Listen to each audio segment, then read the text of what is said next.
নমস্কার বন্ধুরা, জয় জগন্নাথ। কেমন আছেন সকলে? আশা করছি প্রত্যেকেই খুব ভালো আছেন। আগামীকাল রবিবার 6 তারিখ। যাদের নামের শুরুতে এস লেটারটি রয়েছে তাদের দিনটি কেমন কাটবে? আগামীকাল থেকে তাদের ভাগ্যচক্রে বৃহস্পতির দৃষ্টি পড়তে চলেছে। আগামীকাল থেকে তাদের জীবনে কি কি পরিবর্তন আসবে? ভাগ্য বদলানোর একটা বড় সময় আসতে চলেছে। থাকবে বড় ধরনের এক চমক। নামের মধ্যে যেমন লুকিয়ে থাকে ব্যক্তিত্ব, তেমনি লুকিয়ে থাকে ভাগ্যের চাবিকাঠি। বিগত দিনগুলি এস নামের মানুষদের জীবনে এক অদ্ভুত সময় হয়ে দাঁড়িয়েছিল। কারণ কারোর বারবার প্রেম ভেঙেছিল, কারোর কেরিয়ার আটকে গিয়েছিল, কারোর আবার পরিবারে বিবাদ এসেছিল। কিন্তু বন্ধুরা, সময় বদলাতে শুরু করেছে। আর আগামীকাল থেকে শুরু হচ্ছে বৃহস্পতির দ্বিতীয় পর্যায়, যার প্রভাব এস নামের মানুষদের উপর গভীরভাবে পড়তে শুরু করবে। এস নামের ব্যক্তিরা সাধারণত শনি এবং বৃহস্পতি দ্বারা প্রভাবিত হন। এদের মধ্যে থাকে নেতৃত্বের গুণ, কিন্তু অনেক সময় নিজের আবেগ এবং দ্বিধার মধ্যে এনারা আটকে পড়েন। এস নামের মানুষদের প্রবল ইচ্ছাশক্তি যে কোনো পরিস্থিতিতে মানিয়ে নিতে সাহায্য করে। এনারা বারবার জীবনে ওঠানামার মধ্য দিয়ে যান, কিন্তু কোনো কারণে বারবার ধাক্কা খেলেও নতুন করে আবার অধ্যায় শুরু করে প্রত্যেকের মুখে যোগ্য জবাব দিয়ে থাকেন। সবাইকে ভীষণ পরিমাণে বিশ্বাস করার জন্য এস নামের ব্যক্তিরা বারবার ঠকে যান। বন্ধুরা, জীবনে ওঠানামা তো থাকবেই, তাই এস নামের ব্যক্তিরা এতদিন ধরে যে কষ্ট করেছেন তার বদলা শুরু হতে চলেছে, যেটা সমগ্র জুলাই মাস জুড়েই স্থায়ী হবে। কিন্তু জগন্নাথ দেবের আশীর্বাদে আগামীকাল থেকে এই পরিবর্তন শুরু হচ্ছে বলে মনে করা হচ্ছে। যাদের নামের শুরুতে এস লেটারটি রয়েছে তাদের জন্য আজকের ভিডিওটি বিশেষ উপকৃত হতে চলেছে।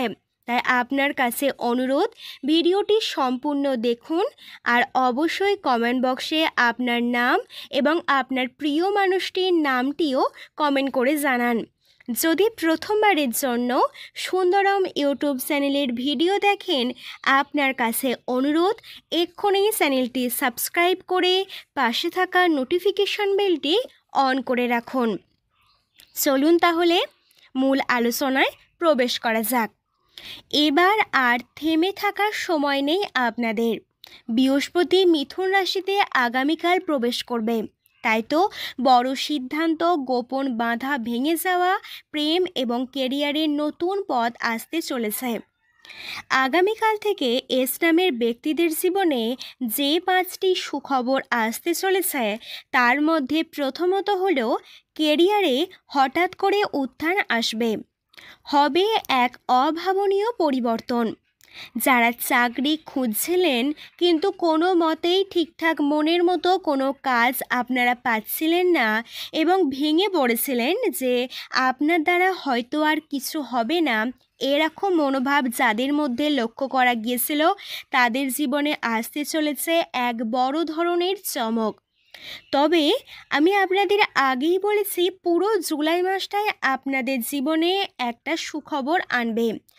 আর 17 থেকে 30শে জুলাইয়ের মধ্যে আপনার জীবনে ভালো কোনো খবর আসার যোগ লক্ষ্য করা যাচ্ছে।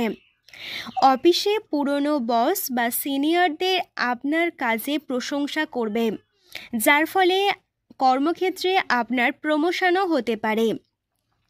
যারা ব্যবসা করছিলেন তারা নতুন কোনো ইনভেস্টর বা ক্লায়েন্ট পাবেন। ব্যবসায় বড় ধরনের কোনো বিনিয়োগও করতে পারেন। একসাথে অনেক অর্থ পাবার যোগ লক্ষ্য করা যাচ্ছে। বৃহস্পতির পাশাপাশি রাহু এবং কেতুর প্রভাব আপনাদের জীবনে একটু হলেও পড়বে, যা আপনাদের কথাবার্তার মধ্যে অনেকটাই কঠোরতা এনে দেবে। চিন্তা ভাবনা না করে অনেক সময় আপনারা আপনাদের প্রিয় মানুষকে এমন কিছু কথা বলে ফেলবেন যা তাদেরকে ভীষণ পরিমাণে আঘাত করতে পারে। পরবর্তীকালে আপনিও হয়তো ভাববেন যে কেন এইরূপ কথা তাকে বলেছিলেন। দ্বিতীয়ত, প্রেম জীবনে পূর্ণতা এবং পুরনো প্রেম ফিরে আসা। দর্শক বন্ধুরা, যাদের নামের শুরুতে এস লেটারটি রয়েছে, আগামীকাল তাদের রাশিতে বৃহস্পতির দৃষ্টি পড়বে। তাই তো পুরনো প্রেম যেগুলো ভেঙে গিয়েছিল সেগুলি নতুন করে আবার সম্পর্ক গড়ে ওঠার যোগ লক্ষ্য করা যাচ্ছে। আপনাদের মন থেকে সম্পূর্ণভাবেই একাকিত্ব কেটে যাবে। মনের মানুষ সর্বদা যে কোনো কাজে আপনার পাশে থাকবে, আর তারা আপনাকে ভীষণ পরিমাণে সাহস যোগাবে, যা আপনার কাজকে সম্পূর্ণ করতে এবং সাফল্যের চূড়ায় পৌঁছাতে বিশেষ পরিমাণে সহযোগিতা করবে। অবিবাহিতদের এই মাসে এক আকর্ষণীয় সম্পর্ক শুরু হতে চলেছে। যারা সিঙ্গেল আছেন, 15 থেকে 25 জুলাইয়ের মধ্যে কাউকে পছন্দ করতে পারেন বা কাউকে কোনো প্রপোজালও দিতে পারেন। বিবাহিত জীবনে ভুল বোঝাবুঝির কিছু সম্পর্ক তৈরি হতে পারে, তবে ধীরে ধীরে সেই সমস্ত ভুল বোঝাবুঝি, মনোমালিন্য, ঝগড়াঝাটিও দূরীভূত হয়ে যাবে। তৃতীয়ত, পারিবারিক সুখ, শান্তি এবং সমৃদ্ধি ফিরে আসবে। যারা পারিবারিক দ্বন্দ্বে ভুগছিলেন, এখন সেই সমস্যার সমাধান আসবে। মা ও বাবার স্বাস্থ্যের বহুগুণ উন্নতি ঘটবে। জমি সম্পত্তির মামলা মিটে যাবে। বাড়ি বা নতুন কোনো ফ্ল্যাট কেনার সুযোগও আসতে পারে।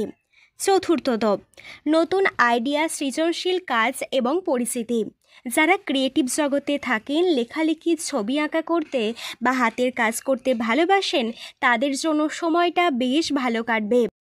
তবে সহকর্মীদের সাথে খোলামেলা আলাপ আলোচনাগুলো একটু এড়িয়ে থাকার চেষ্টা করবেন, কেননা শত্রুর সংখ্যা ভীষণ পরিমাণে বৃদ্ধি পাবার যোগ লক্ষ্য করা যাচ্ছে, যারা বিভিন্নভাবে আপনার ক্ষতি করতে চাইবে।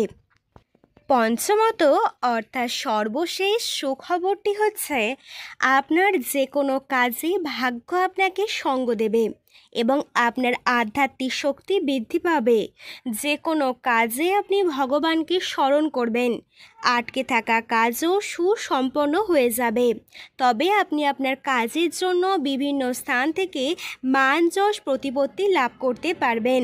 প্রচুর সুনাম ও খ্যাতিও অর্জন করতে পারবেন। তো দর্শক বন্ধুরা, এই ছিল আজকের ভিডিওর আলোচনা। আজকের ভিডিওটি আপনাদের কেমন লাগলো অবশ্যই নিচের কমেন্ট বক্সে কমেন্ট করে লিখে জানাতে ভুলবেন না। যদি ভিডিওটি ভালো লাগে অবশ্যই একটি লাইক করুন এবং সুন্দরম চ্যানেলটি সাবস্ক্রাইব করে দিন।